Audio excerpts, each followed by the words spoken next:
everything comes back to caring for the environment, caring for ourselves, and using different mediums like meditation or music to kind of foster that.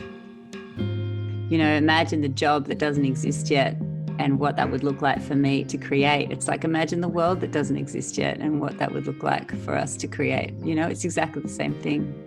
Because the most important thing for the planet to evolve and for you to do the best work you possibly can and for you to be the most powerful person in the world is to actually take care of yourself.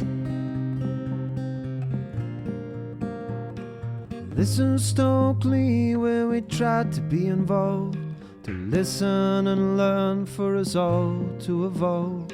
So welcome to you and welcome the world. We hope you enjoy the stories to be told. Stokely is a creative endeavour to listen, learn and evolve through the art of conversation. And here's your host, Mael. Hello everyone and welcome to another episode of Stokely. Thank you a lot for joining us. I'd like to take a moment to thank the traditional custodians upon the lands which I stand today, the Boonwurrung and the Wurundjeri people of the Kulin Nation. I'd like to recognise their everlasting connection to land, waters and culture, and I'd like to pay my respects to their elders, past, present and emerging. Today, I get to speak with the insightful and enlightened soul that is Emily Toner. We get to talk about how she threaded life from practicing clinical psychology to becoming a modern day activist, meditation and mindfulness teacher, and one of only 2% of females that own a record label. How's that for a stat? We get to touch on positive psychology and a really big topic, ecological psychology, and how we can all take a bit of that into our lives. It plays a pivotal role in today's world, and I can't wait for you to hear about what Emily has to say on those two topics. We also get to chat about Emily's next project that's soon to launch, called the Timbre Project, in which her and a group of modern day activists are linking music with positive change and rewilding the planet. And if you want to have a quick detour and find out a little bit more about Emily, you can also check out her courses on Insight Timer, and I highly recommend climate change, overcoming the hopelessness and fear that is associated with it. So, I really hope you enjoy this conversation, especially as much as I did. It was a really great conversation and introduction to the good, enlightened and kind-hearted soul that is Emily Toner. So, let us know what you think. Reach out to us at Stokely Podcast, and we really appreciate you taking the time to have a listen. So, Em, you have been introduced to me via a good friend of ours, Douglas Simpson, who, by the way, is the classy gentleman, an all-round good act, who edits this podcast day in and day out, or week in and week out. And you know what? I never really give him too much of a shout out. I mean, don't get me wrong, this podcast will eventually come back to you, but what would you say about Dougie as the person that you know him as? Dougie, I'm so glad we're having a moment for Dougie. Yes. Dougie is just like the most genuine, kind human that you could come across, really, isn't he? I'd agree, 100%.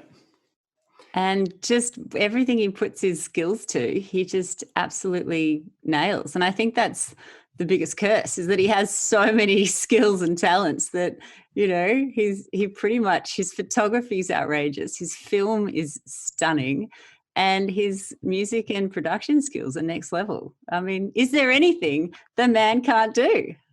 Not much. And I'd have to say he's an exceptionally good person to have a cup of tea with. And the thing that stands out for me is he's so funny. He's given me more ab workouts through laughing than any other person I know, without a doubt. So good. Big shout out to Dougie. We love you. Thank you so much. We love you, Dougie. All your help, mate. You're a gem. Em, so we'll swing it to you. Thanks a lot for taking some time. You're up in Byron at the moment, and how's life? It's pretty good compared to being in Melbourne, where all my friends and family are, and it's a tough time down there. But how are you doing? More to the point. All good. All good. Yeah. I mean, like I'm certainly exploring avenues of my patience and my, cravings and aversions in new ways, which has been really exciting. I went through the first Melbourne winter I've been through in 9 years, and yeah, all just experiences upon experience. So it's been good. And it's been challenging, which is a thing I enjoy about life. So yeah. Um, so yeah, because you're originally from Melbourne, and I was just wondering, maybe you could give us a little bit of a background as to how you've gone from growing up in Melbourne to being the superstar you are up in Byron at the moment. Thank you for the introduction of being a superstar. I actually moved up to Byron a couple of years ago, about 2 years ago now. And in all honesty, I kind of realized that I'd always wanted to be up here. I'd always wanted to live around this area, and I'd always kind of found reasons to not. I've always said, oh, my friends need me. Oh, my family need me. Or, I'd always sort of found reasons to not follow my heart. And then one day it kind of just hit me that everyone else was actually they were really running their own lives. Like they were okay, and they were doing what they wanted to do. And I thought, oh, hang on, I think I just need to bite the bullet and move. And it was a slow thing. I didn't actually tell anyone I was leaving. I didn't tell anyone I was moving. I just said I was going on a bit of a sabbatical, and I still seem to be up here. So I have really officially moved now. That's brilliant. I think that's so interesting, how our own stories about certain people and situations keep us from following what we otherwise would really, really want to do. I think this one kind of, I say, quote comes to mind is like, are we getting pulled by our fears, or are we getting pushed by our dreams? Ooh. And I think kind of speaks to that, right? Like the fear of letting people down and not going and instead of following our dreams, because you studied clinical psychology down here in Melbourne, and up in Byron you're working on a number of incredible projects at the moment, which I guess all in some way stem from the studies that you did down here. So can you, in terms of, I guess, a bit of a career path, can you give us a bit of background on what led you to what you're doing now? And I'll let you explain that, because there's a lot going on. Yeah. What am I doing now? Yeah, definitely.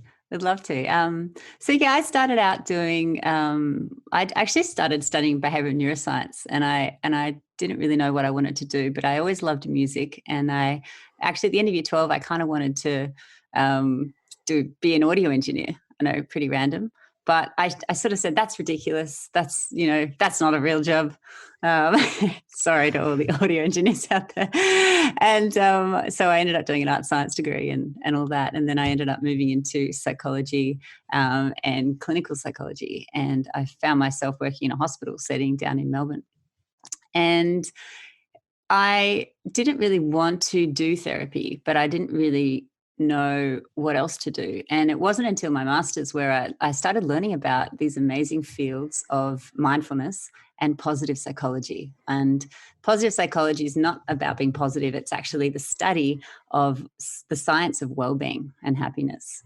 And I'm so grateful for learning about that stuff back in my uni days, because I just started to apply these rules, these science-based techniques to my life around strengths, character strengths, around values, around understanding a growth mindset, around meaning and purpose. And we can talk about all this stuff, but basically I started to understand and apply it in my own life. And it led me on a totally interesting path to follow another one of my passions, which is music, and becoming a musician, becoming a music producer, and then starting my own record label up here. So it's been an interesting ride. That is, yeah, I mean, one to the other, they almost seem like very, very different careers in and of themselves, but they're linked. In your world, they're linked, eh? Yeah, and that's the coolest thing, has probably been finally now bringing it all together and being able to see all of my skill set and then the niches that kind of it falls into. So, for example, I spend most of my time, my sort of earning money career time, guiding mindfulness and meditation based workshops and courses. And that's sort of my main source of income.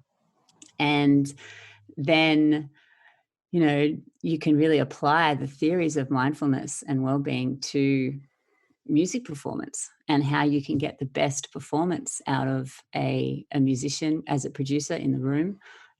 There's really a psychology of music. And so I've just started to kind of give talks and classes around the psychology of music, which is really, really cool. But then another pivot that I kind of wasn't anticipating was actually moving up here to Byron. I'm just surrounded by a lot of people who are very passionate about the environment and very passionate about, activism and trying to really do some things to turn the ship around. As you know, we're in the sixth mass extinction crisis, and I know you're really passionate about this, and I think this is where we really connect.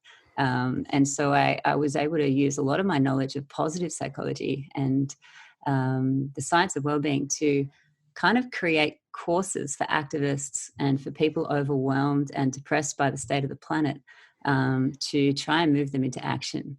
And so that's kind of been, it's sort of a lot of different things happening, but in the same way, everything comes back to caring for the environment, caring for ourselves, and using different mediums like meditation or music to kind of foster that. Unreal. All right, let's go. Session number 1. How do we do that? Take a step back, and how were you able to end up where you intuitively felt that you wanted to be? As you said, you kind of went down one course and then swung back around, and now they've all kind of merged together in a really nice way. Found like a space of harmony in your life and where you can use all these things that you really love. So how did you manage to steer that ship in your own personal life to the somewhat of the right direction to end up where you have? Yeah, such a good question. And this is a big question for many people who are not quite sure, firstly, what they're passionate about, secondly, what they're good at, or thirdly, kind of, what they want to spend their life doing. I feel incredibly blessed that through the science of wellbeing, I've been able to work out all those things and find multiple passions. I'm just as excited about mindfulness as I am about music, as I am about production, and I've managed to find them all. So the first thing that really helped me was learning about character strengths. And that was what I did my research in during my master's. I wrote a paper on the relationship between character strengths and well-being in adolescence. And anyway, so what I realized is that a strength isn't just something that you're good at. A strength is something that you're good at that energizes you. That's a big one. And that you feel authentic doing. So immediately I started to realize that although everyone told me I was a really good clinical psychologist, it didn't energize me and I didn't feel authentic doing it. Because I wanted to just kind of give people a hug, and I wanted to kind of, be my jovial, kind of authentic self. And sometimes that's not really appropriate in a therapy session, especially if someone's talking about grief and loss or, all of those things. And I also am an extrovert, so I love groups of people. I love being in a room and giving a talk with lots and lots of people. And so I was finding doing just seeing one person a day, multiple people a day, but just one at a time was actually quite de-energizing for me. And it's just because of my personality makeup and what my strengths are. And so that was the first step. Knowing what your strengths are is quite helpful. Unreal.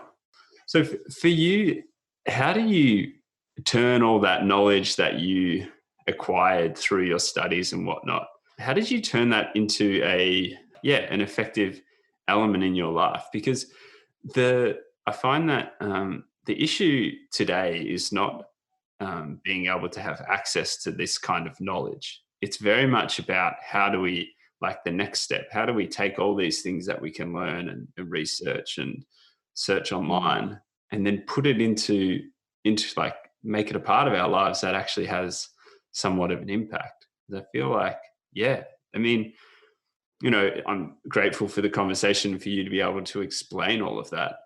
I feel I could easily Google something like that, or whatever search engine you'd like to use, and find it out. But then the application of it is a whole nother thing. So how did you find that to be? Like, how did you do that successfully? That is such a great question. That's brilliant. I have no idea. Let me think about that. So I guess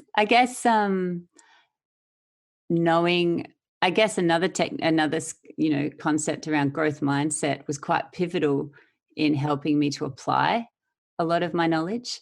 So growth mindset is the belief that none of our abilities or skills are fixed, that actually we can achieve anything we want and we can be anything we want through effort and practice. And just knowing that is kind of key in order to facilitating you to move in the direction that you want to go. So that was a big part of the puzzle that came together for me when I realized, like, oh, okay, hang on. So you're saying I could just choose to be a musician without any practice or skill. I could just say, tomorrow I'm deciding I'm going to be a musician.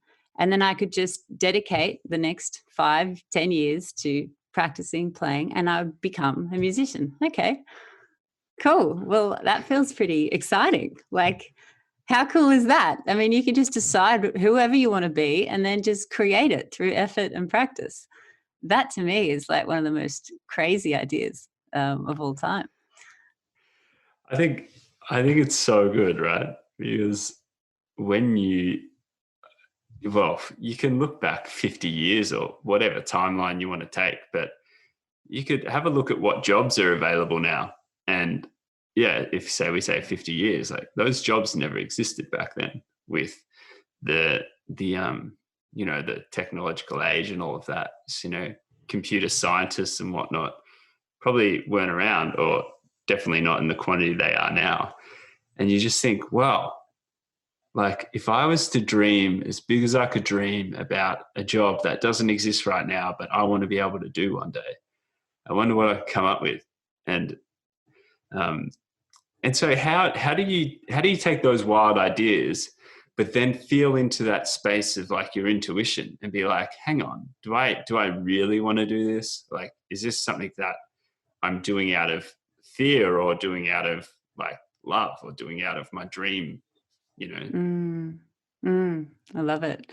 I love that idea of this, like the jobs that don't exist yet. And to just before we get onto that, someone actually said to me recently, they said, because I was like, how am I going to make a website about myself that has like my music production, my record label, and my mindfulness offerings, and my like environmental active, like how that doesn't make sense. Like no one's going to follow what I'm doing. And they said, it's okay. You just don't exist in the world yet. Your combination. And by creating it, you will allow other people to, create other variable, broad, interesting people that have lots of different facets to them. So I think that's really cool. But Unreal, back to your yeah. But back to your question about what was your question? How do you enact it? I guess there's how do you know? Yeah, how do you know? Like, how do you, instead of getting carried away with just an idea that you think sounds like fantastic, how do you pair that with a deeper understanding of yourself, that intuition, that knowing, as you say? Yeah. Well, I reckon everyone has this tiny little voice, and it starts out being a little whisper. And to me, it was just this like really quiet inner voice that would be like, wouldn't it be cool if you like sang on stage? Wouldn't that be just the most magical thing? And I had this little voice, and it was in me since I was really little. And then I remember and then my mind would kick in and be like, that's ridiculous. That's never going to happen. all the rationale comes in, right? And then I think over time, I think meditation is probably what also helps me. That I probably started meditating around about just after my master's degree as well. I started meditating, pretty regularly, daily. I've had a daily meditation practice now for about eight years, I think. And the more you do that, the more you're able to notice your mind and go, I see you, mind. You're not going to derail me today. I'm coming back to the inner voice. I'm going to listen to this one today. And then I think just trying like tiny little steps. So for me, the first step was playing an open mic night. And I was terrified. It's like still to this day, the most terrifying thing I've ever done. And that's where I met the lovely Douglas Simpson, by the way. And once I did that, it's almost like, if I can do that, then maybe I could like play a gig one day. And then the next little voice comes in, and it's not like you decide one day you're going to do all these ridiculous things. You just do this next little step. And I'm sure it's like that with running. I can't even comprehend how far you run.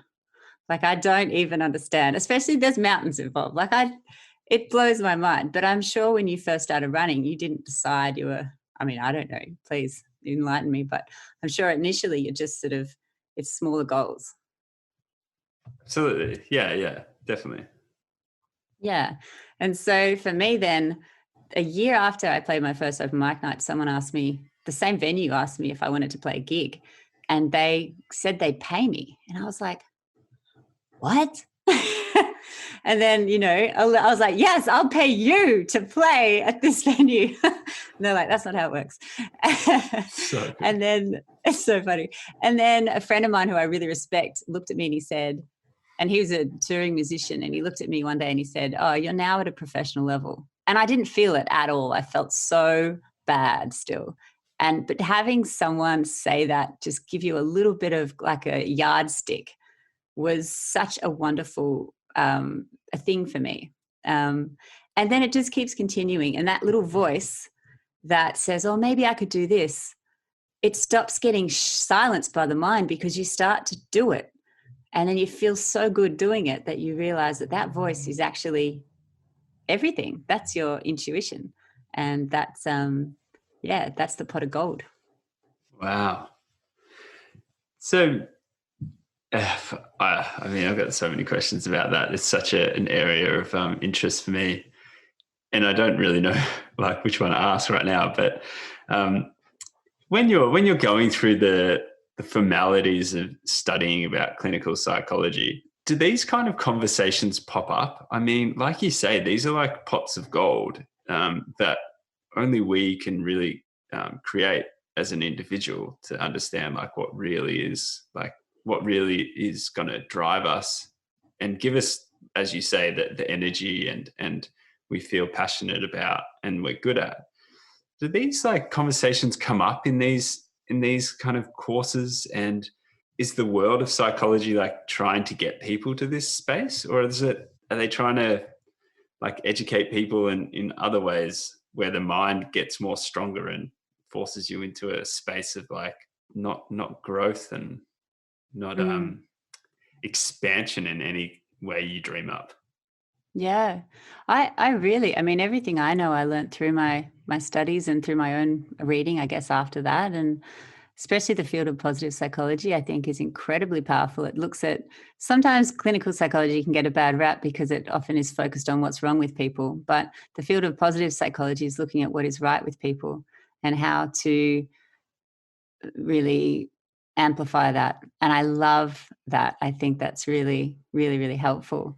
I have lots of psychologist friends, I should say, and these are the kind of the conversations we have all the time, So if anyone's kind of curious as to what a psychologist does or the conversations that they have, I think, it's probably a little bit more progressive than you might imagine, especially in courses these days. It really is just about self-actualization and trying to be the best version of yourself. Wow. Just as a like a quick side note, what are resources and things you recommend people to look into for all of that goodness, tapping into that gold? Ooh. I would say it's more about kind of areas of study. So you can look into the research of flow. Csikszentmihalyi. It's a strange name. That's his name. Csikszentmihalyi. Impossible to spell. No idea. But looking at peak experience, which I'm sure you know an awful lot about because you would live your life in flow when running. Perhaps. What are your thoughts on that? Sometimes I feel great. Other times, not so much. Not so much. Sometimes, yeah. Sometimes I'm running and I'm like, this feels everything but flow right now. I think I would find more flow on that park bench right now than I would find right as I move my feet. But yeah, there's certainly Well, ups and downs. In that case, the other thing that you would learn about would be grit and character strengths, and grit being one of them, just perseverance, and just like that's the only thing that's getting you through is it's like grit and determination. But anything to do with my favorite part of psychology is a field called acceptance and commitment therapy, or ACT. And basically acceptance and commitment therapy, I reckon you'd actually quite like this. Have you heard about this before?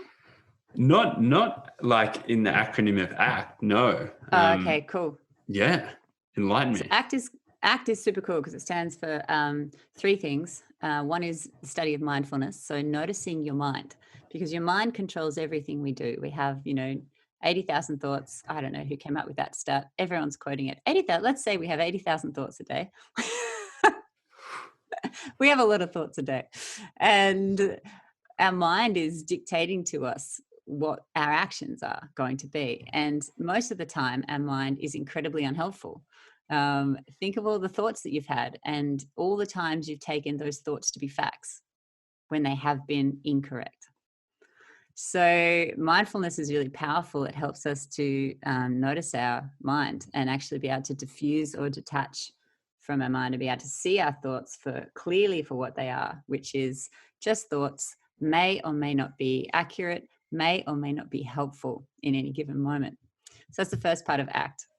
The second part is about values. So knowing what you stand for and knowing values are kind of like, and you mentioned earlier, like what else guides you to where you've got today. Values is something that is huge for me because every month I'll do another, I'll sit down and do a little values card sort and I'll think, okay, what are my top values for this month? And I'll kind of really nail it down to one top value and maybe 5 others. And values are kind of like the rudder of a boat. They steer you in the direction of well-being. And if you think about it, you'll never regret a values-based decision. Like you can't regret it. If it's in line with your values, you just won't regret it, no matter how hard the decision was. And alternatively, when you act outside of your values, it feels so bad. I don't know if you can relate, but like, when you do something that is wrong and it goes against your values, you feel physically sick almost. It's a terrible feeling. So there's a lot of research that shows that people who know their values and take action in alignment with them are far more likely to be happy. It makes sense. So mindfulness, values, and the third part of ACT is looking at action, because there's no point in understanding all this. As you just sort of mentioned earlier, well, I could read about all of this, but unless you're taking action in your life, and one of the questions I like to ask myself every month is, what is one small, manageable step I can take in alignment with this value today? And then I just do that little thing. And that's all you need to just send you off in the right direction. Wow. Awesome. That is it's just like a how-to book for life, really, eh? Pretty much, yeah. Damn. That's so good. Yeah. Again, numerous questions, 80,000 questions are coming to my mind right now. Well, I'm kind of keen, like in terms of these concepts, like I imagine you would have applied a lot of that in your life to get to where you are. Like, does any of that resonate for you? I've recently been doing a lot of a lot more, I guess, study and also work in this kind of area of understanding myself and, yeah, like you say, what drives my decisions. But the one thing I'd say about that is, and you've kind of, touched on it, is it's work. It's not like you can sit down for 5 minutes and go, oh, cool, what are my values? Oh yeah, sweet, they're this and this, honesty and family. It's like trying to understand what your values are is it's a really difficult thing, and it's a lot of work. And like you said, you sit down every month, reevaluate, work on it. Like, you give it time and you give it your energy. And I feel like for me at the moment, I'm doing a lot of that work, and I'd like to speak to it, but at the same time, I'm still such a student of understanding it and working that out for myself. So I think if I look back, a lot of the decisions I've made, certainly the bigger ones, felt like they were right and they needed to be made. As you said, there was like that internal grind, which was like, you've got to not do that, or you've got to do that. So I think on a feeling level, I understand what you're saying, but yeah, I've definitely done a lot more study on it to understand how it gets categorized as somewhat of a system, or yeah, like how it's explained as you've explained it, very succinct and very kind of clear. And yeah, so I've got work to do. Let's just put it that way. I'm working on it. Don't we all? And it's so interesting. I think it's, in hindsight, right? Like, you look back and you're like, damn, if I knew this back then, it would have been amazing. But, I've done a lot of work recently with gentlemen that are in their 60s and whatnot. And they're saying, I'm just figuring this out now. And you're in your, 30s or whatever, and you're figuring it out now. So take that and roll with it. But yeah, like you said, it doesn't go anywhere. It doesn't have any effect unless we understand how we can apply it and give it time and work on it. So that's what I'm so interested about is, it's like, it sounds like, and it's obvious that you've respected the need to work on these things. And it's obviously allowed you to get to, it's allowed you to kind of be responsible for your life and put yourself in a situation that you really feel is good for you and what you enjoy doing, what gives you energy and what you're good at, obviously. I think you just touched on something really important that is really, it's a really good point to acknowledge, that the hard work and the effort and actually being able to be okay with distress is incredibly important to be able to grow in the way that you want to and grow in the right direction. Because, it's very easy to become complacent in our own life and to kind of coast in. And I don't want to use the word coast because it's like, life should be about contentment and enjoying things. We don't have to always be pushing to the next frontier, but sometimes in order to do the things we love, we do have to really go outside our comfort zone. And I can't tell you how many times I've been in a situation where I've felt like terror. Like, what am I doing? I'm not qualified for this. I shouldn't be here. How did this happen? And just literally terrified, and my feet wanting to walk in the opposite direction. And so I think the other ingredient that we really should mention, which you just did, is this concept of almost like an emotional intelligence, or in psychology we call it distress tolerance, the ability to tolerate uncomfortable feelings inside you, because without that, we can't often push through fear. And for me, what I've realized is generally fear directs me in the direction of what I actually want. So the more scary something feels, the more I should probably do it. That is such a good compass to have in your back pocket, hey? Yeah. I think that's super interesting that you bring that element up, because it kind of ties back towards the positive psychology side of things. And I've heard you mention before that positive psychology isn't all about being positive and just, like, I'm just positive. Everything's good, life's great. Don't worry. It's fine. But the whole other aspect of it, where we have to look into all emotions, be it, grief and fear, and I don't know exactly what their term, like their exact labels are, but I'm sure there's millions of them. And can you speak to that, like the whole flip side of positive psychology? Because it sounds so positive on the top, on the cover of the book. Yeah, I think the name itself really doesn't do it a good service, because what I've realized, what I think is the most powerful realization, is when people start to recognize that all emotions are really valid and helpful. And the experience of anger is just as helpful to helping you work out what you want, what's happening for you in your life right now, and where you want to go, as maybe the experience of bliss. Anger is a bloody brilliant emotion. It helps us to connect into injustice. It helps us to, energizes us more than any other emotion to kind of remove the obstacles in the way to get to where we want to be. And ironically, I reckon most of the music that I wrote to begin with was when I was angry. Some guy had broken my heart or something like that and made me write a song. I would never have had the energy or the courage to push through to write that song if I hadn't felt really annoyed at the time. So anger has been one of my biggest drivers in a good way. So emotions in all ways and all spectrums are incredibly valid and helpful.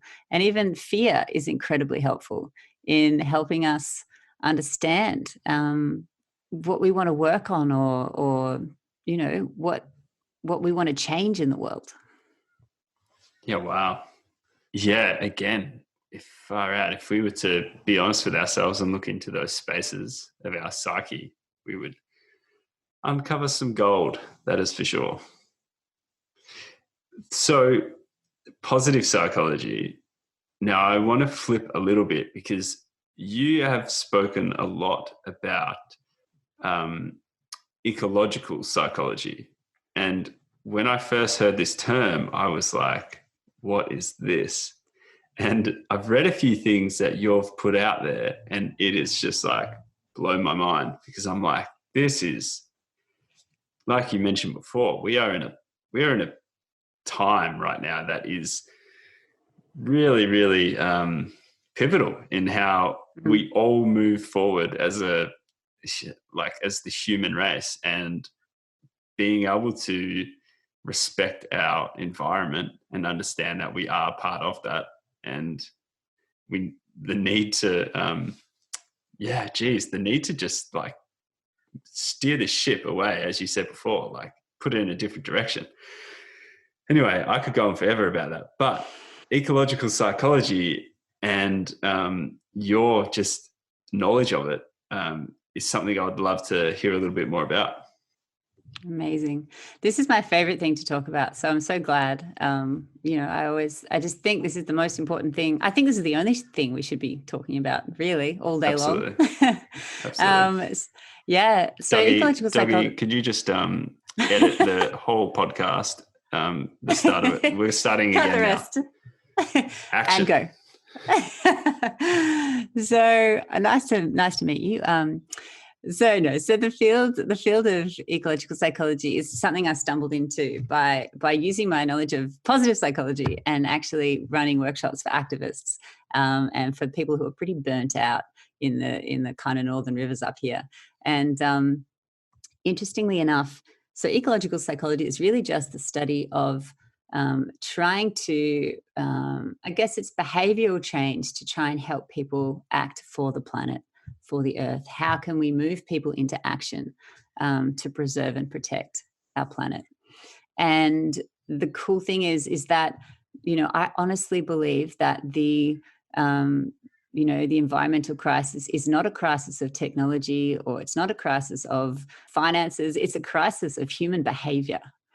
And psychology speaks to human behavior pretty well. So I think psychologists are in a pretty good position to actually really stand up, especially moving into the field of ecological psychology, to really start to have a huge impact in the world. I think it's really important.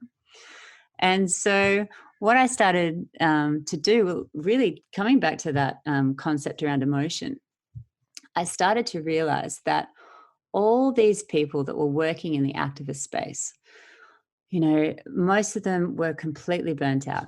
Now, I don't know about you, Mayo, but I don't think we need any more angry, burnt out vegans in the world. I don't think it's helping anyone. I'm a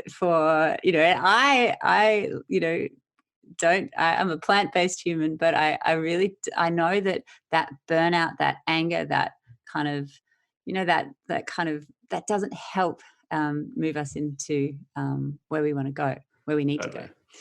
Yeah. So I started to try and work out, well, how can I help these groups of people? And I came across some really cool theories and ideas, and I put them all together into a workshop. And one of the theories that I love is something you'll love, actually. It's called Levels of Consciousness, and it's by David Hawkins.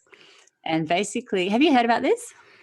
Yeah, I had a guest on recently, Adam Gibson, and I've been through like an incubator startup business, wild idea, conservation, biodiversity program with him, and we spoke about this, quite recently. It's cool. It's super fascinating. Yeah. How does he talk about it? It's very much like you mentioned before, it's just the different levels of frequency that we're operating at, and the scale of it, how I think, where does it start? Does it start at 0, or does it start at like 50? And how each level has all these different emotions and states of feeling with them as well. It's incredible. Yeah. It's so anyway, we've definitely touched on it, which is great. And I'm so stoked that you brought it up again, because it is an amazing way to look at things. Yeah. So the way I realized, the way I found it helpful was to say to people, okay, so if you're sitting in shame, this is an emotion of inaction. You're not acting at all. You're just literally sitting in this kind of inaction. Guilt's similar. When you start moving into apathy, similar. When you start moving up the kind of levels, then you move up into fear. Now, weirdly, fear, you can imagine, is actually higher in kind of moving people into action than shame. So depending on where someone's at, if you come across someone who is sitting in apathy, then actually telling them about the extinction crisis and all the animals and species that are dying, to move them into fear, is actually helping increase their consciousness. Kind of cool, right? Yeah. However, fear is still not the most powerful emotion, is it? It's kind of still can create this, fight, flight, freeze response where we just we can't do anything. So then above that, we move into states like anger. So anger is a much more energizing emotion than fear, and it will get people into action. And a lot of activists are sitting around that sort of anger, fear state, and they're acting a lot. They're doing things. But anger, they talk about as being a kind of a hyperactive state.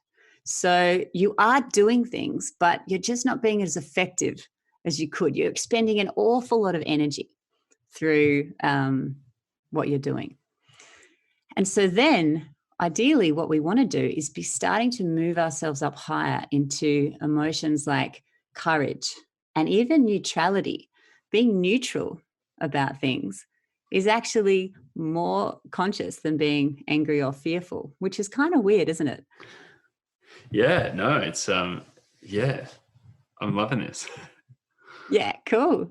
So being neutral, you can imagine if you're met with someone who's maybe a climate change denier, and you're angry, you're probably not going to be listening to where they're coming from very clearly. But if you're kind of neutral energetically, then you might just be a little bit more powerful in your interaction with that person. They might just respect you a little bit more in what you have to say.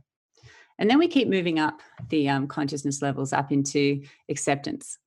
So acceptance is an incredibly powerful emotion. And people that are sitting in acceptance are actually not just sort of forceful people, they're powerful people. So throughout doing much, they seem to enact quite a lot of change in the world. And you can imagine that the opposite of acceptance is denial. And, or the first stage actually of acceptance is denial. And so you could think about all the people who are, first stage of grief is denial. And acceptance is kind of towards the end of the stages of grief. So we can actually think about a lot of the people in the world as experiencing the first stage of grief, being stuck in denial. And then they move into, things like, so this is moving out of the levels of consciousness theory, and just for a moment talking about grief and the stages of grief. You've got denial, you've got bargaining. Well, hang on, if we get solar happening, then can I still keep my car and my house? And is that, will that be enough? And then a lot of people move into depression. But the cool thing is that if you're sitting in depression about the planet, then you're way ahead of everyone else in terms of your experience of grief. You've been processing grief quite well, so congratulations to you. But then we want to keep moving. We want to keep moving through. We want to be emotionally agile. We want to process our emotions and experience ourselves so that we can move into acceptance and meaning creation, which is kind of the final stage where you can find meaning in your experience and use it to help the world. So this is all coming back to acceptance being a very powerful emotion to move people into. And acceptance isn't about being a doormat or just going, okay, well, everything's stuffed up, everything's a mess. It's not about inaction. It's actually about saying, okay, I fully and completely understand the reality of this present moment. And I'm open to the actual reality of this moment. And that allows you to then choose what you want to do about it next. So good. Taking your ability to respond to another level. So how have you applied this whole new understanding of this space of work into your own life? I think in a way for me, I'm actually not hugely well read in the field of ecological psychology. I use a lot of my knowledge from positive psychology to apply it to help move people into action for the planet, or my knowledge of emotional intelligence. I think emotional intelligence alone is enough to move us into action for the planet, because the challenge about acceptance is you need to actually have quite a lot of distress tolerance. Again, there's the same thing. The ability to sit with the discomfort of a world in real crisis. It takes a lot of inner strength to be able to sit with that and not move into denial back again, to be able to sit with that and keep taking action in the right direction. So I can't remember your question. How are you? You moved up to Byron, you mentioned before, and kind of became surrounded by really like a different kind of demographic of people and a real different culture. You said there's a lot of people that care deeply about what's happening in the world in terms of the environmental crisis, and found yourself around a lot of activists and things like that. And so how have you taken that on board, that external influence, and then also applied your knowledge of all these things in your powerful way? Like what are you doing out there? I guess I think what I did last year is I spent a lot of the year processing grief, and it felt pretty heavy. I felt really overwhelmed. I felt depressed. I felt hopeless about the planet. I did a lot of research. I learnt a lot, and there's a lot more that I could learn. But I kind of tried to really understand what was happening. And I was surrounded by people who were really passionate about the field and would share really, all the important information with me. And I think I spent a lot of time processing, moving myself through those stages of grief. And that's actually one of the most powerful things I think any of us can do, because you do have to experience it. You do have to move through depression, overwhelm, all of that in order to get to this experience of like, okay, all right, I know where things are at now. And it's not to say that it's a linear process. This cycles throughout the course of a week, a day, a month. I'm sure you have times, Mayo, when you're just like, I don't know, just feel like everything's pretty hopeless. I know I do. Totally. Yeah. And like that's entirely reasonable right now, to be feeling that grief. And I think what's allowing myself to be agile and processing those emotions and continuing to process them as they come up every day, every week, and being, as I use the word agile in my inner world experience, I think that's what's enabled me to start to take action and do things. So I was able to, from that anger and fear, I was able to create a 10-day insight timer course. It's a meditation course. It's called Climate Change, Overcoming Hopelessness and Fear. And I'm really, really proud of it. And a lot of the stuff we're talking about today, I've put into that course. And then I think the other thing that really has helped me and where I'm at is that I'm very, very aware that as human beings, we create our reality through the way we think about things. And if everyone woke up tomorrow and just, I don't know, someone had it's like all our scripts had been erased and we all had been given new scripts that had a beautiful picture painted for us, for our future, then we would all suddenly start to act in alignment with that new story. And we would start to create this heaven on earth. And so for me, I think the job of, the job of artists in particular as well, in the music world, is to really help people re-envision the future. We're all creators. We've just kind of forgot that we create our reality.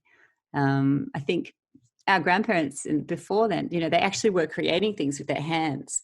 They were making things, and it kind of reminded them that they are creators. And I think for a lot of us, we don't really create anything anymore. And so we might have forgotten that we do have the capacity to choose how the future goes. And so I guess I've just decided that I don't really care what's true and what's not. I'm more interested in what's helpful for me to think right now in order to create the life and the world that I want.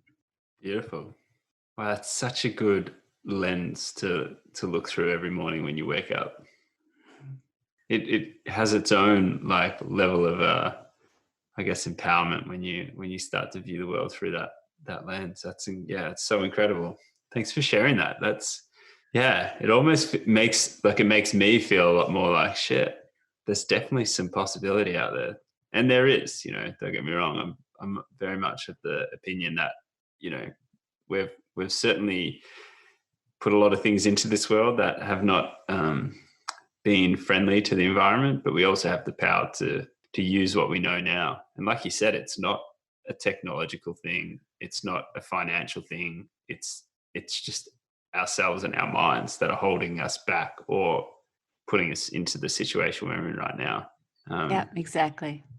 And that in itself is so incredible to know, like just knowing that and being able to frame it in that way, just, wow. It's just like, oh, damn, it's so true. Nothing else is holding us back. Just, maybe our own stories about what it is we need and what it is we're aspiring to. Yeah. Or what we think is possible. Yeah. Blowing that paradigm out of the water and just, like you said, create something that really is really is different to what we're conditioned to understand is what is all we can have, really.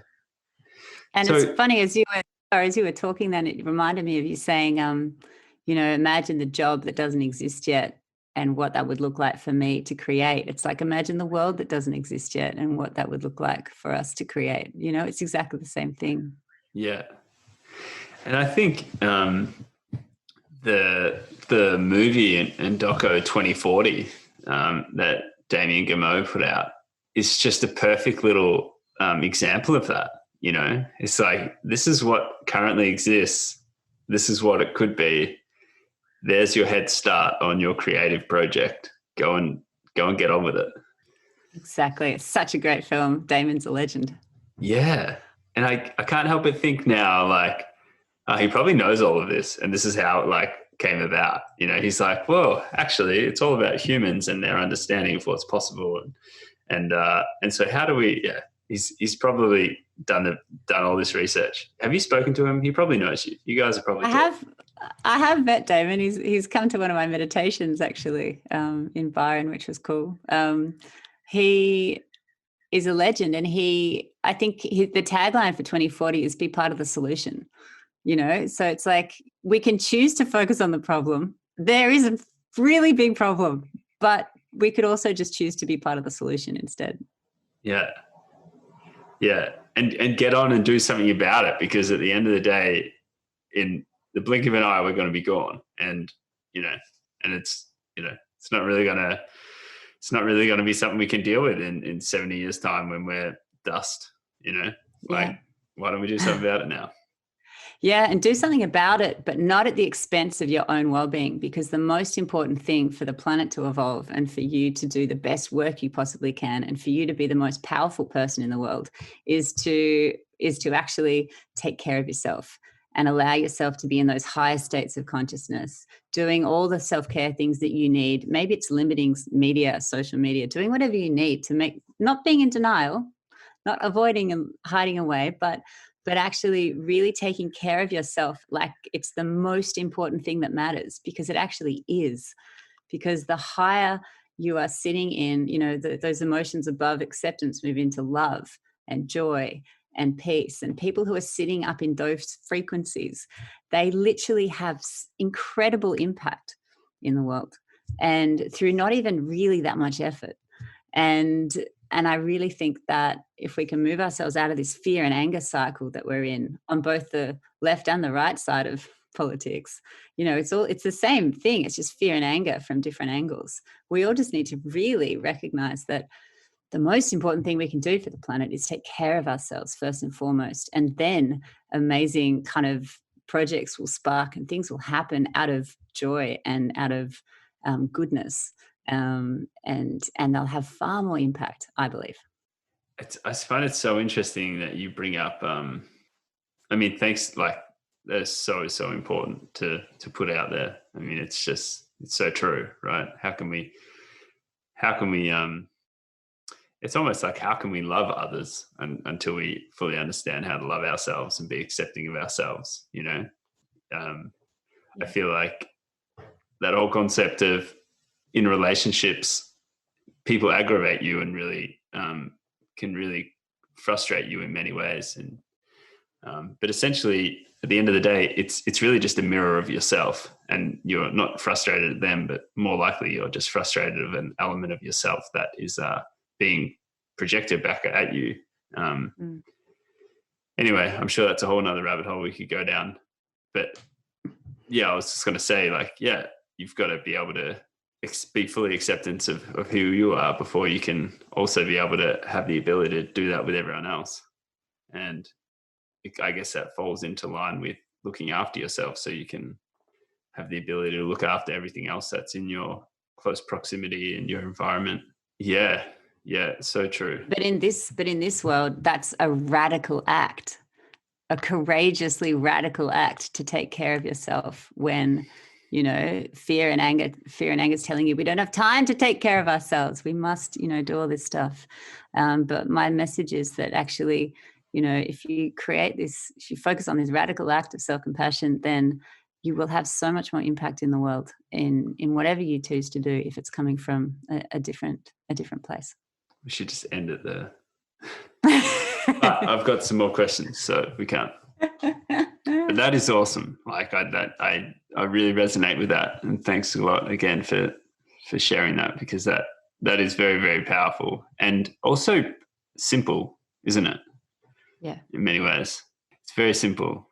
That's a wisdom that will still be the same in 300 years' time, or 1,000 years' time. I find it interesting that you mentioned social media there as an example about how to take care of yourself, how to better look after yourself. Both yourself and myself, when we were younger, we didn't have the technology that's around now, and social media wasn't a thing. I've had a lot of conversations with a lot of friends the same age as me, and so often we say, I am so, so happy that I was brought up in a time when this stuff never existed. How do you think it plays a role in our health these days? And do you think it's something that, and do you actively avoid it time to time? Do you think it's something that's going to be around for a long time, or?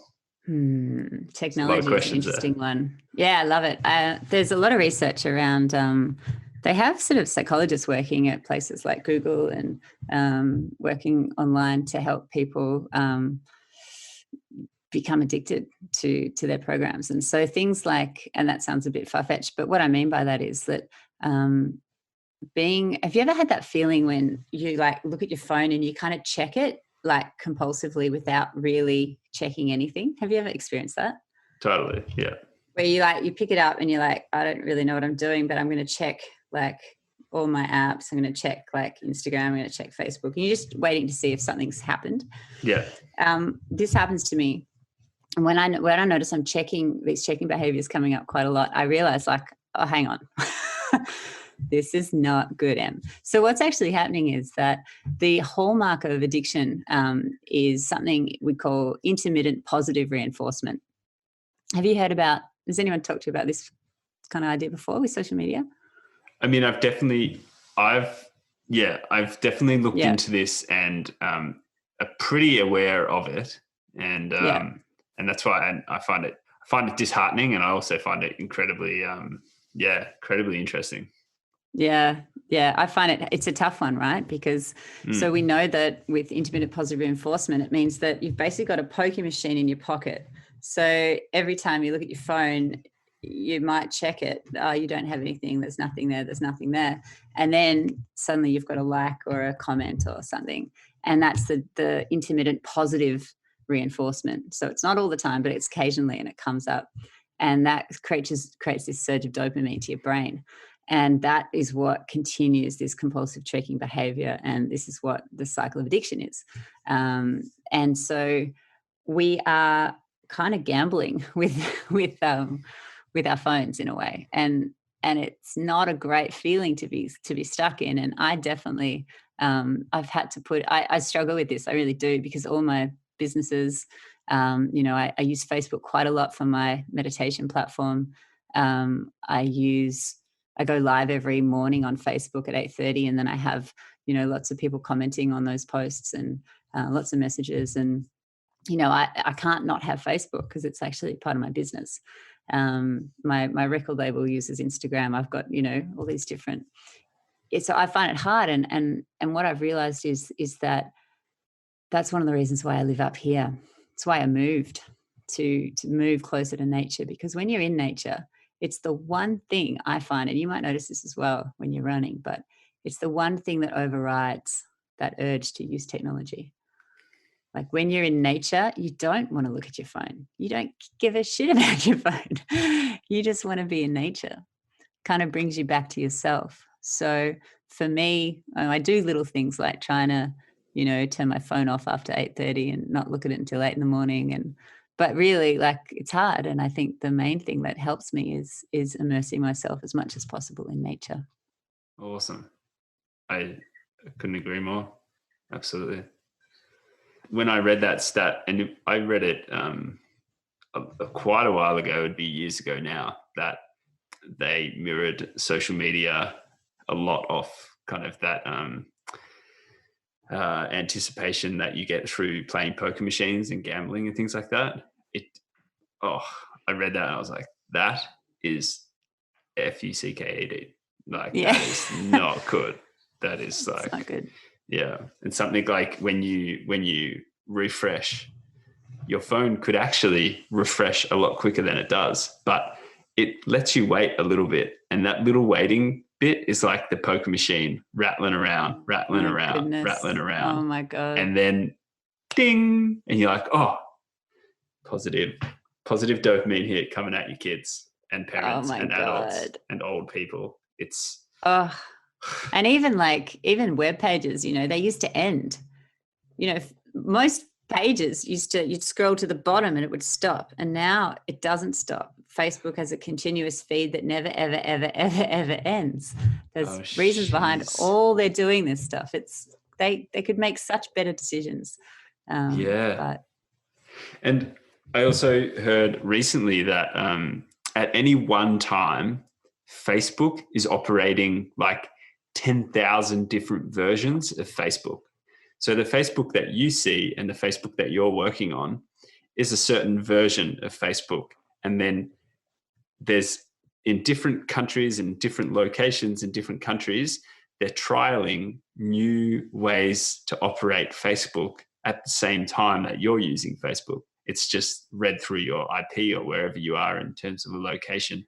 And so they're continually trialing things to continually learn, to continually see what is working better in their favor to get the outcomes that they want.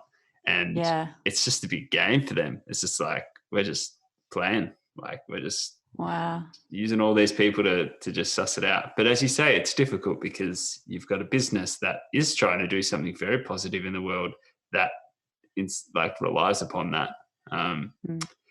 But it's super interesting. Coming through the one of the big things that happened during the Black Lives Matter situation, which still exists now, but when it was like really in its infancy because of the situation that happened in America quite recently, a lot of big companies boycotted Facebook and doing paid advertisement. So there was things like REI over in like outdoor companies I'm talking about, but REI, Patagonia, and the North Face pulled away from doing paid advertisement. And awesome. It's just like such an interesting thing, because how much will Facebook exist when everyone pulls away from it?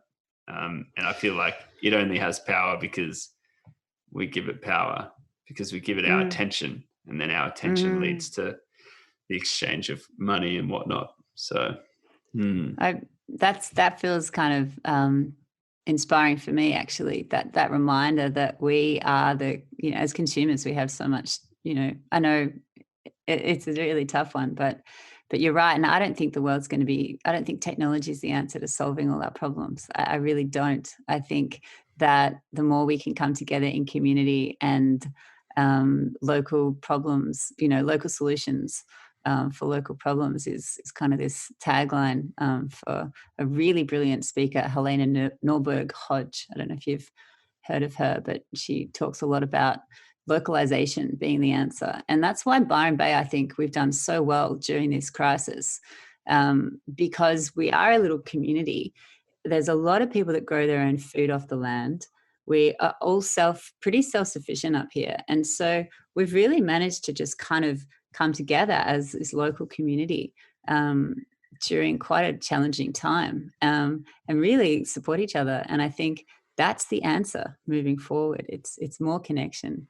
And it's probably not necessarily, in my opinion, I think it's raising people's consciousness levels. And I think it's, local connection that is going to help move us to where we need to be.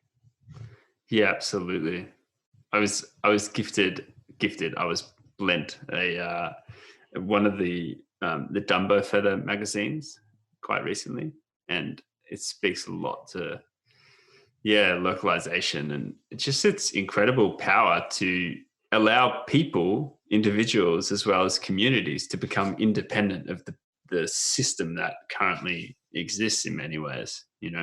It's totally, you start to look into it, you're like, what, we can live this way in some aspects. This is crazy. Yeah, I think we've got work to do, there's no doubt about it. I guess the one thing is how do we do that at somewhat of a scale, because the world, more people now are living in urban environments than they are in kind of rural environments, and how do we blend all those solutions into the world of, like, that urban world of people, et cetera, et cetera. That's a topic to explore. I think for me, all the answers always come back to us working on our internal self and just one next small step, and not getting carried away in the rest of it. Because from one small step, I moved from, playing my first open mic night to now, owning a record label and being a music producer. It's kind of crazy how these things happen. So I'm pretty sure that one small step can get you there. And also using your skills in your area. So, as a trail runner, a really good trail runner, you get to use your platform to share and promote the important conversations. And I know that you get a lot of value and you really impact the world doing that. So for anyone in any career, you don't have to have a platform to start making a change and creating difference. You could be a psychologist and just decide that you're going to, start exploring how behavior works to help the world. You could be a carpenter, you could be a teacher, you could be anyone. And you could just start doing one tiny thing. One thing that I wanted to share, a project that's just launching. I don't know if we've got time. Do I have time to tell you a little bit about the Timbre project before we go? Hey, there is no time limit on a Stokely conversation. It's just, I don't know. I mean, unless you've got time limit, but I mean, I wanted to ask you one thing before that, and that is okay. And there's how many females out there own record labels? Well, the stats are that 2% of the music industry are female producers / record label owners, people in the background. So I think it's about 36% female musicians, and then it goes down to 2% when it comes to production or the business world. So pretty much no one. That is 2%. It's not a lot. You're in the 2%. What does that mean? Did this drive a bit of your reasoning to get in there?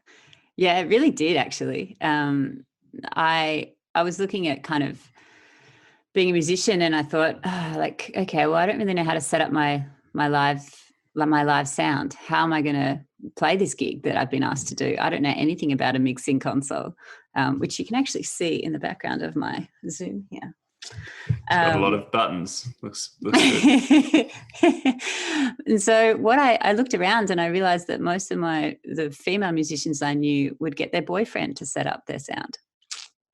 And I didn't feel so good about doing that. I also didn't have a boyfriend at the time, but I didn't really want to have to rely on a man to do that. And so I kind of thought, well, what is the difference between me and a lot of the guys I know doing this work? And I thought there's a couple of things. Number one, they're not afraid to buy things to actually follow their passion. Men are quite good at actually supporting their passions through, getting a good guitar or, getting great running shoes or getting a good set of golf clubs. Like, men will actually back their passions, whereas women, we don't seem to be so good at that. I don't know why. I think maybe society encourages us more to buy clothes than to buy things for our passion. But so I bought a really good guitar, and that was kind of the big step. But then I also decided I wanted to study music production. So I studied how to be a music producer down at Abbey Road Institute in Melbourne. And I did a full-time year of that while I was also doing some mindfulness consulting on the side to pay the bills.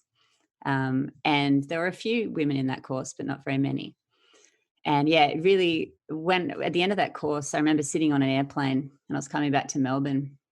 And I remember on the airplane, I just had this kind of image. And I don't know about you, but when I fly, I just love that there's a time where you can't have technology. Well, now they've got Wi-Fi, I think, but I never use it. And so I often do these sort of hope visualizations where I just sort of allow myself to kind of connect into myself in the future. And I just allow myself to notice what I'm doing, where I am. And I tuned into this sense of myself, and I could see that I was a musician, but I was more than just a musician. I was actually kind of in the industry, and I was having an impact at the actual industry level. And I thought, that's really interesting. And then the thought came to me, I think I need to start a record label. And then instantly I felt terror. And then the voice said, who are you to do that? You don't know anything about, the music business. At which point I realized that I was going to have to do it. Yes. So good. I love that. That is so, that is gold. Like to have you recount that example, a real example that happened in your life where you went through a process of, dreaming, being hopeful, putting it out there, like feeling into what could be possible, or something that you didn't even know was like a possibility. And then to identify the fear and then say, I'm coming after you. And I'm not gonna let the fear push me. I'm gonna feel in and understand that that's my dream pulling me, and I'm gonna go to that space. That should be a class in primary school for kids to work through. Totally. So what happened after that? So then I set up Y in the Sky Records. Y in the Sky is my dad's place down in Y River in Victoria, and it's my favorite place in the world. And out on the deck, you can see the whole ocean. And so Y in the Sky, the spiritual home, is down in Y River in Victoria. But Y in the Sky really exists to kind of, like it's a female-driven label, and I'm really wanting to shake up the industry and kind of change the status quo. When I listen to the radio, I hear music that doesn't represent me at all. I'm not interested in drug taking. I'm not interested in bitches and hoes. I'm not, there's so much going on in the music scene that is just like, how is this the main source of people's, absorbing? It kind of disturbs me. I meditate. I have I live clean. I care about mental health and well-being. And I want to make that cool because it is really cool. Like all the coolest people I know, all the coolest artists who are actually really writing some amazing music. They've got some pretty amazing sort of self-care rituals going on. And musicians are the worst. The stats around musicians and mental health in Australia are so disturbing. Musicians are 5 more times likely to experience anxiety, like an anxiety disorder, than the average Australian. And Australian musicians are 10 times more likely to experience depression than the average person. So it's like normalized in our industry. Alcohol and mental health problems are actually the norm in the music world. And, to the point where you go to a music breakfast and there's always alcohol being served. And you just think, this industry is just like, it hasn't come, it's still living in a different era. It hasn't kind of caught up. So I want to impact sex, drugs, and rock and roll, right? Yeah. Isn't that where it came from? I think that's where it's at. Which, is fun. That's kind of fun. But like, we can also, we can be a bit more progressive, I think. Definitely. I'd hope so. So you want to change, you want to, bring something new into this space. And I think it's a totally a worthy cause to be getting after, a dream that sounds like, well, it doesn't matter what it sounds like. If it's your dream, go for it. And you've got this timbre project that you're working on, which I believe, is the song getting released on like the 25th of September? Yes, Yeah. it is. And Yeah. so give us the rundown on where the Tampa project came from and what its reason for being is. Awesome. Yes, I'm so excited about this. So the Tampa project is sort of Why in the Sky's first collaboration. We're collaborating with another local label up here called Luster, who are a independent artist management and record label up here in Byron. And together, basically my mate Ed, who is one of the co-founders of Luster, and I were walking along the beach one day, and he said, I want to help the planet, but I only know music, and I want to use music in a way that has a real impact. You know, music has the power to change the world. Everyone, it speaks to everyone, no matter who you are. Everyone's united by music. And he's like, it's the most powerful medium we have. I want to do something about it. And so we kind of walked along the beach, and we kind of chatted back and forth, and we created the seeds for this thing that has now become huge and a hell of a lot of work as well. Let's just say that. Wasn't expecting to do that much work. That's where the work and effort comes in. But basically, Tampa is the Tampa project Tampa is actually the word for the quality or characteristic of a sound. So the reason why your voice and my voice sound different, even if we're at the same pitch, right, is because our voices have different timbres. So it's actually timbre is the word timbre. It's a French word, I think. But we decided to spell it the way it sounds. So it's TAMBAH, the Timbre project. And you can have moral timbre as well. You can be of good moral timbre. And so we thought it's a kind of cool name. But the idea is that we get 3 artists once a year. We bring them up here to Paradise in Byron Bay, and we record them. We invite them to not only write, but also record a whole song from start to finish in 2 days, in a weekend.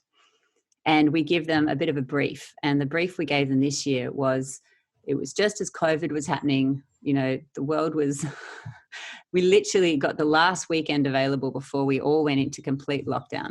And so the artists were getting emails and messages throughout the whole weekend saying, oh, your whole tour's being cancelled. You know, like, it was a crazy weekend, but we just kind of bunkered down. And the beautiful artists who are Kyle Lionheart, who's a great, stunning singer-songwriter up here in the Northern Rivers, another legend called Billy Otto, who is an absolutely, like, he's such an impassioned musician and speaker, and a beautiful French Aboriginal singer-songwriter called Nadala, who I've been doing a bit of work with as well recently. The 3 of them got together and they wrote this song from start to finish. And it's really a song about hope, about regeneration, and about connection. Now, the cool thing about this track this is the fun part, is that all the royalties from the music go back to a local rewilding project. So it means that every time you listen to the song, you can stream to green. So every time you listen to the song, the earth gets greener. And we worked out that we need about 100,000 streams. That's our first target, in order to create a carbon neutral song. So we worked out what our carbon emissions were for the recording weekend. And we worked out we need 100,000 streams on Spotify to make our song carbon neutral. And after that, we start rewilding the earth.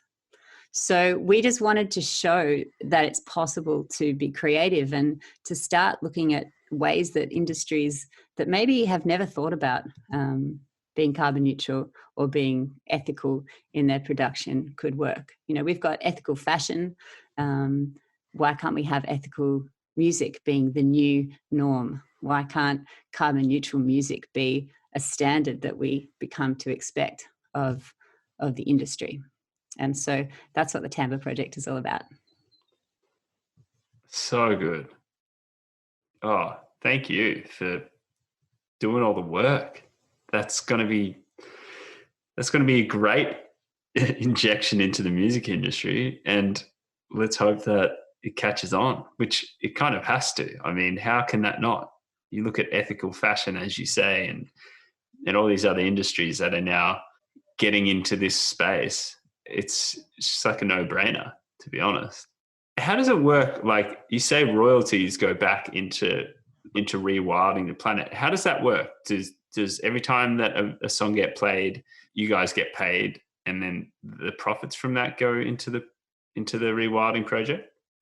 Exactly. So every time you stream a song or you download a song, people can also pay, choose to donate or pay whatever they like to listen to the song through our website, which is thetampaproject.com.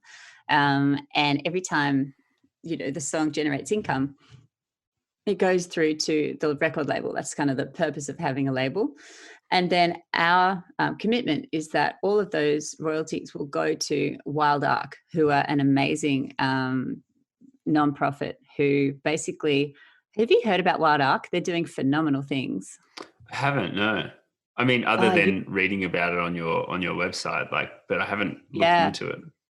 Cool. You would absolutely love these guys. So they are so smart in the way that they are thinking about regeneration.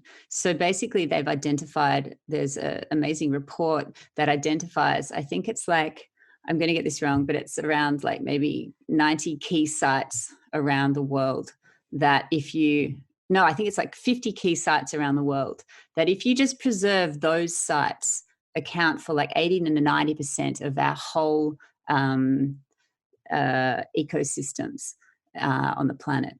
So their goal is to kind of really just buy up those key sites and give them back to the people, give them back to the local Indigenous people, or make sure that they are looked after so that they are not bought out by mining companies or by anyone who wants to destroy those sites. And so our funds are all going to Wild Ark. And the idea is that you're either conserving land or you're planting trees, and our project will be planting trees. And so we worked out that it's about 100,000 streams to make our song carbon neutral, which is equating to about 0.4 of a ton of carbon. And that's how much it took us to, that's how much, we expended during the process. Mm-hmm. And that equates to not only planting those trees for not only planting, but then keeping them alive and keeping them sustained for 3 years so that they can obviously, there's no point planting a tree unless it's going to be cared for until they're strong enough to look after themselves. So it's quite a high carbon credit that we're working with. But that's how it works. So the royalties go to Wild Ark. Awesome. Yeah. Sounds good. Let's get involved. So that comes out on the 25th of September, and you can so what's the recommended way to listen to it? Via Spotify? Yeah, so people can go to the website. They can follow us on Instagram, the Tampa Project. They can follow us on Facebook. We just would love to build our community. They can go to the website and watch our doco. We've got a 10-minute short film, which is just pretty magical. It was shot by an amazing team up here called Laneway Studios. And they've literally made it feels like a feature film.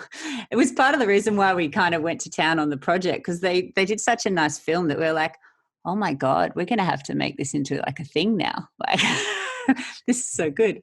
But the best way we've got a Bandcamp link up. It will be up. So people can, probably the best way is through Bandcamp and pay what you like for the song. Spotify, I think you get 0.003 of a cent per stream. So it's pretty low. But yeah, it all counts. It all helps. Yeah, beautiful. Oh, rock and roll. Good on you guys. And I assume that this is something that you're, this is the first iteration of the concept and the project, and it's going to continue to grow. Like, is it going to be the same model? Are you going to get people involved and they make songs, or what are the wild dreams that are associated with this? So the wild dreams are to do this every year, to invite a new set of artists to Byron to write the song on a new theme each year. And we actually want to invite fans and just everyone to actually there's a form you can connect into on the website, but you can actually you can nominate your favorite artist, and you can nominate what you want them to actually be singing about. So, we actually want it to be driven by the community. So, for example, next year could be all female artists talking about, women in music, or it could be, it could be anything. It could be on any theme that is relevant for the community and for us at the time. So it's kind of a bit of a circular model. Unreal. Excellent. I've already put in my submission. I don't know if you got that, but throw it in. I did actually. And Excellent. Singing on the theme of photosynthesis could be a challenge, but we'll see how we go. I'll put it on the list. I mean, I think you're selling me a bit short. It was a little bit more expansive than just photosynthesis. It was more like, we breathe out what the tree breathed in, and what the trees breathe out, we breathe in. And this like harmonic symbiosis that we have within, plants and humans and mammals of all sorts. Wow, that's way deeper than I was going. You that could write, went over my head. It's like you could write an album just based on that. I feel. Anyway, you could consider it with a growth mindset. You could be a musician in 6 months. Well, this call has given me a lot of new work to get on with. So let's check in on that, because all right. I tell you what, I really am so stoked to be able to have this conversation just out of its pure, enjoyment and kind nature, and also because of every bit of knowledge that you shared with us today. It's just been so spot on to what I feel like, and I'm sure a lot of other people feel like, is a direction we should probably adopt and move towards. So thanks so much, Emily. It has been an absolute pleasure, and absolutely wonderful to chat, and thanks for letting me share. Thank you everyone for joining us today for another conversation on Stokely. I really appreciate Emily for her time, and I really hope you enjoyed all the wisdom that she parted with today. If you want to find out more about Emily, please go to emilytoner.com. Check out the Timbre Project, which is timbreproject.com. You can also check out Emily's work on Insight Timer, the meditation app, and Emily can also be found on Instagram, which is @emilytoner_. So, I really appreciate your time. Please let us know what you think. I hope you took a lot away from that conversation, because I know I sure did, and I'm applying it in the work that we must do day to day. So, thanks again. Have a great time wherever you are right now, morning, afternoon, or evening, and keep well until next time. Thanks a lot.